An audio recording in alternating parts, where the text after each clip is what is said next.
Kung saan nga mura at masarap ay siyang pinupuntahan. Kaya nga napasugod na kami ng aking mga kaibigan sa kainan na ito. Gusto mong malaman kung saan? Pwes, tapusin mo yung video na ito. Yeah, what up? This is your boy, Pops Manuel. Di pogi, di babaero, walang bisyo, di nag-iinom, di naninigarilyo, simba lang. Abay, napakabait. Yon, so ngayong hapon mga Pops, no? Nagkayaan kaming mag-samgyupsal. So nagbago yung isip namin dahil yung plano dapat kanina is magmamang inasal. Gawa ng yung iba is may OT pa.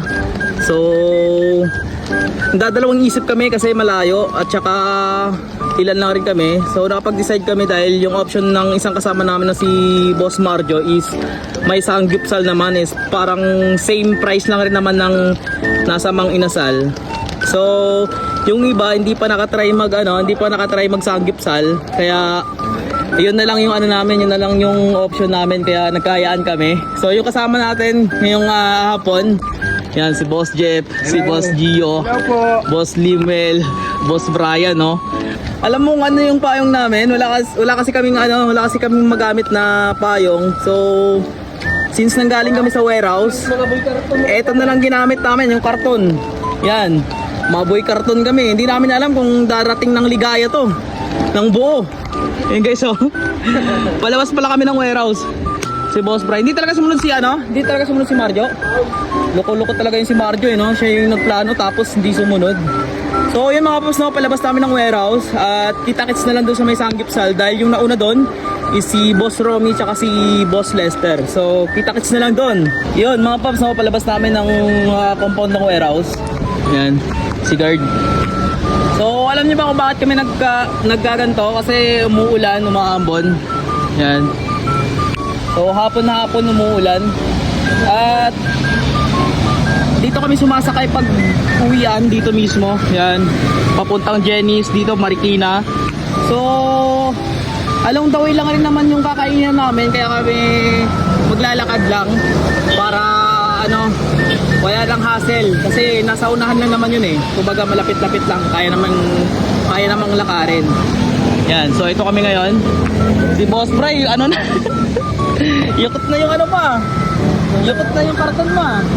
Kasi dito guys, mga auto mechanics, grooming. Yun. So nasa unahan na ata yung yung pwesto ng samgyupsal doon. Kaya doon na lang tayo magchika-chikahan mamaya kung ano mga mangyayari.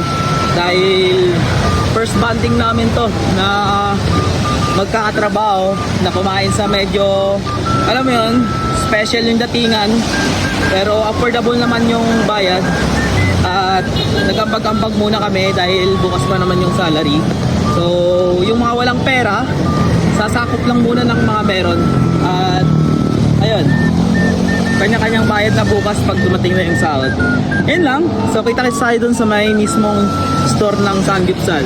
At ayun na nga, sa hindi katagalang paglalakad ay narating na rin natin yung samgyupsal na ito. At dito na rin namin pinataw yung malupitang payong namin na magic carton. At kagad na rin nagpwesto yung ating mga kaibigan dyan para mag-order kung ano na yung dapat orderin. At pumasok na rin yung mabait at walang bisyo mong si Pops Noel. At ayun na nga, meron din kumakain dito. Swerte nga namin daw dahil wala pang gaanong tao. Dahil nga araw-araw dito ay siksikan at punuan. At nang sa hindi katagalan ay dumating na rin yung unang order namin. At dito nga sa aming grupo ay binabalasan ni Boss Bryce, samantala sa kabila naman ay tagabalasan nila si Boss Jeff. At bago nga natin pala umpisahan yung bakbakan ay gusto ko lang ipakilala sa inyo ang ating mga kaibigan at kasama sa trabaho. At ating uumpisahan kay Boss Limuel, Boss Gio, Boss Jeff at Boss Lester, Boss Romy, at syempre yung beloved anak ko, si baby boy ko, Brian.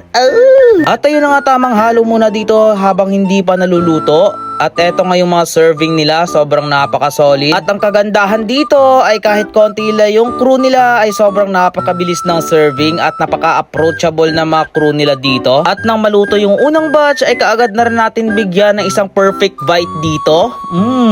Sobrang napaka-solid. Eto na siguro yung samgyupsal na tikman ko na kung bibigyan natin ng rate ay 9/10. Kung ayaw nyo maniwala sa mga mga pinagsasabi ko kung totoo, pues bisitahin nyo na lang.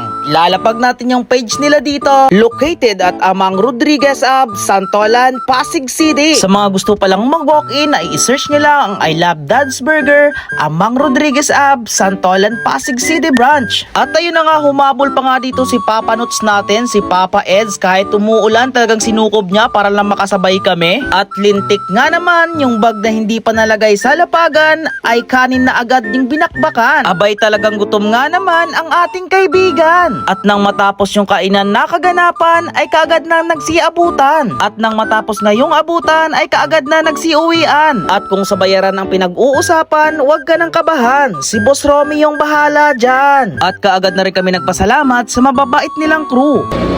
Thank you, madam, thank you. At syempre, bago lumisan, hindi makakalimutan ang box na nakasanayan. Paalam sa inyo mga kaibigan. May God bless you all at salamat sa suporta niyong tunay. Hanggang sa muli!